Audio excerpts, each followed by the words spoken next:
In 1942, Douglas Aircraft flew the first C-54 Skymaster from Cloverfield in Santa Monica, California. The aircraft was unpressurized, practical, and purpose-built for a world at war.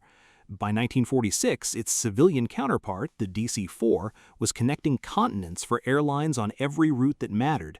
That same year, Transcontinental and Western Air flew a Lockheed Constellation named Star of Paris from LaGuardia Airport to Paris-Orly. The DC-4 had already been doing the work of rebuilding global aviation for months. The Constellation landed, and people stopped talking about the DC-4. The DC-4 was not a failure by any measure that counts. Pan American World Airways flew it, KLM flew it, Air France, Iberia, Swissair, Aerolíneas Argentinas, airlines on every continent flew it. It was dependable. Operators knew how to maintain it. The routes it served came back online because it was there to serve them. But the Lockheed Constellation arrived with a pressurized cabin, a triple tail, a curved fuselage, and a story built around Howard Hughes, and the DC-4 became the airliner everyone was on before the one they actually wanted to talk about. That contrast is worth understanding, because the DC-4 and the Constellation are not really a story about performance. They're a story about what aviation meant to people in 1946 and what it was supposed to feel like. Douglas did not build the DC-4 in a straight line. The design process began in the mid-1930s when United Airlines asked Donald Douglas to develop something larger than the DC-3. 4 airlines joined the specification effort: United, Eastern, TWA, Pan American, and what they agreed on was ambitious: a 52-passenger, 4-engine aircraft with pressurization, triple fins, and systems sophisticated enough that only one was ever completed. That aircraft, the DC-4E, flew on the 7th of June, 1938, piloted by Benny Howard. It was technically impressive. It was also too complex, too expensive to maintain, and too heavy for the routes the airlines needed to serve. The sponsoring airlines asked Douglas to start again with something simpler. The revised design, smaller, unpressurized, single vertical fin, was ready by 1940. When the United States entered the Second World War in December 1941, the military redirected every aircraft on the production line. The airlines never received those original orders. The C-54 Skymaster, as the military designated it, first flew on the 14th of February 1942. It flew supply routes across the Atlantic and Pacific, carried Franklin Roosevelt and Winston Churchill across multiple wartime conferences, and performed so consistently that the United States Army Air Forces built 1,163 of them. The crews who flew it described an aircraft that did what it was told, went where it was sent, and kept running in conditions that would have grounded other types. By 1945, the war was ending and the airlines needed aircraft. The solution was straightforward. The military had over 1,000 C-54s available, and the airlines knew the type.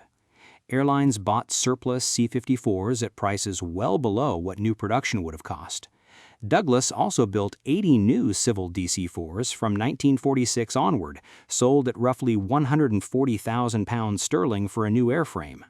The operators who took them, KLM, SAS, Iberia, Air France, South African Airways, Pan American, National, Northwest, Western, put them on routes that had been closed for years. Aerolíneas Argentinas flew the DC-4 on its first transatlantic service in 1946.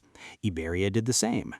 The type had a cruise speed of 197 knots at 10,000 feet, a maximum range of approximately 4,000 miles, and a cabin that was functional, unheated above its service ceiling, and exactly what an airline needed to move passengers reliably from one city to another.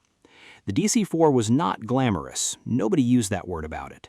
The cabin was unpressurized, which meant service ceilings low enough to feel turbulence on most crossings, and altitudes that placed passengers in weather the aircraft could not climb above. The seats were adequate. The noise level from 4 Pratt & Whitney R2000 radials was considerable. But the DC-4 worked. It worked every time, and it was there. The Constellation's origins were different. In 1939, Howard Hughes, at that point the largest shareholder in Transcontinental and Western Air, went to Lockheed's Burbank facility and described to Robert Gross, Kelly Johnson, and Hall Hibbard what he wanted: a 40-passenger aircraft capable of crossing the continental United States non-stop with a range of 3,500 miles. Hughes demanded secrecy. He required that Lockheed sell to no other transcontinental carrier until TWA had taken delivery of 35 aircraft. The design that came out of those discussions was unlike anything flying commercially. Kelly Johnson's team produced an aircraft with a distinctive triple tail, necessary because the fuselage was too long for a single fin to provide adequate control authority within the height constraints of existing hangars. The fuselage itself curved along its length, a shape driven by aerodynamic efficiency rather than aesthetic choice, but one that gave the finished aircraft a silhouette unlike any other transport flying. The wing was clean and efficient. The cabin was pressurized, allowing the aircraft to cruise above 20,000 feet, above the weather systems that pushed the DC-4's passengers through turbulence for hours.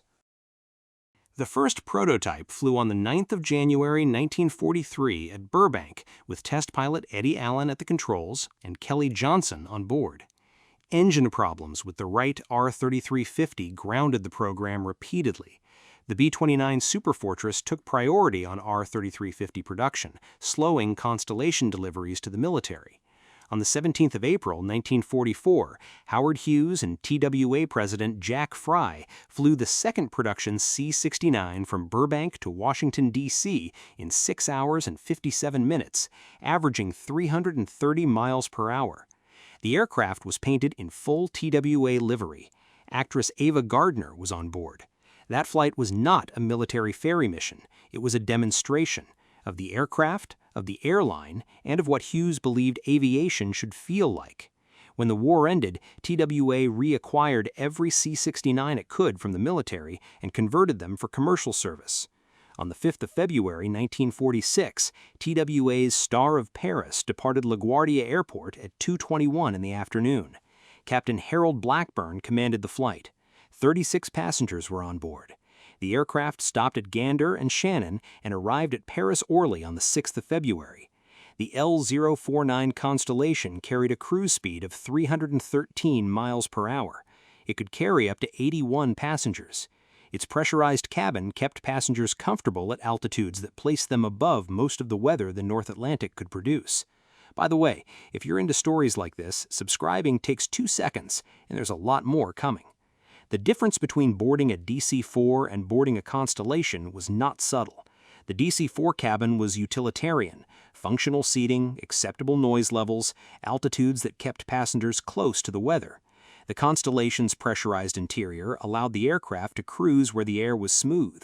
Airlines that operated the type understood that they were selling something beyond a seat on a route.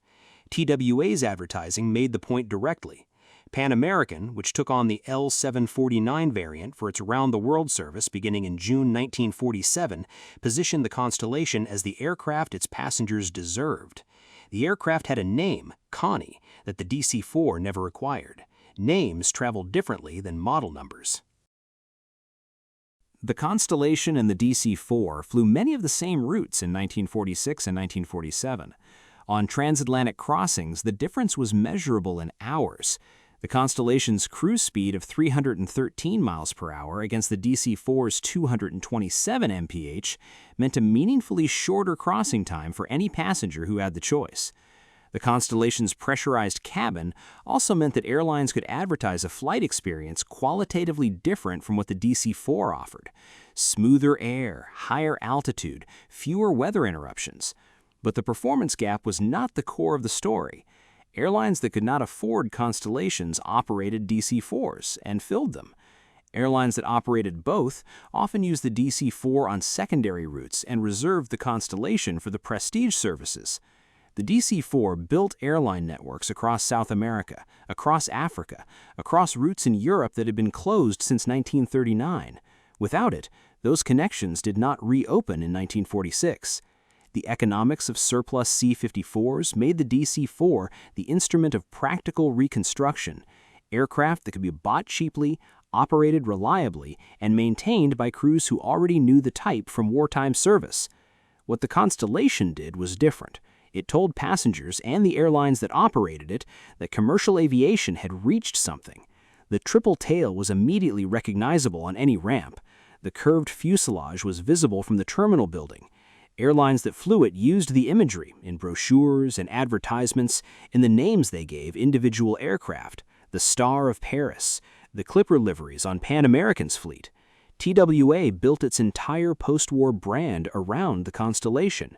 The aircraft was not just a way to get from New York to Paris, it was evidence that flying had become worth wanting. The DC-4 did not offer that. It offered reliability. Those things occupied different positions in the imagination of post-war air travel, and they were not equivalent. Douglas built 80 civil DC-4s between 1942 and 1947.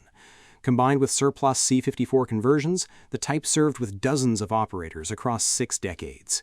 Buffalo Airways operated DC-4s in commercial cargo service into the 1990s. Everett's Air Cargo flew them into Alaska. The aircraft that the world's major airlines discarded passed into charter operations, cargo services, and regional carriers, and kept working. A handful survive in airworthy condition. Lockheed built 856 Constellations across all variants between 1943 and 1958. The type evolved substantially from the original L-049. The L-749 added range for non-stop transatlantic operations. The L-1049 Super Constellation, introduced in 1951, was substantially larger and faster. By the late 1950s, the Constellation was competing with the first jet airliners, the de Havilland Comet, the Boeing 707, the Douglas DC-8, and losing. The last commercial passenger service by a major airline on a Constellation ended in the 1960s. A small number survive in museums and in the hands of preservation groups. Both aircraft are gone from scheduled service. What remains is the record of what each one actually did. The DC-4 connected cities that needed connecting at a moment when commercial aviation was being rebuilt from almost nothing. The Constellation demonstrated that air travel could be something people wanted rather than simply used, a distinction that mattered to every airline that ever placed an advertisement. Whether that distinction holds the same weight now as it did in 1946 is a reasonable question. Post-war aviation needed both things. It needed an aircraft that would work every time, and it needed an aircraft that made people want to fly. One of those functions has stayed at the center of commercial aviation ever since.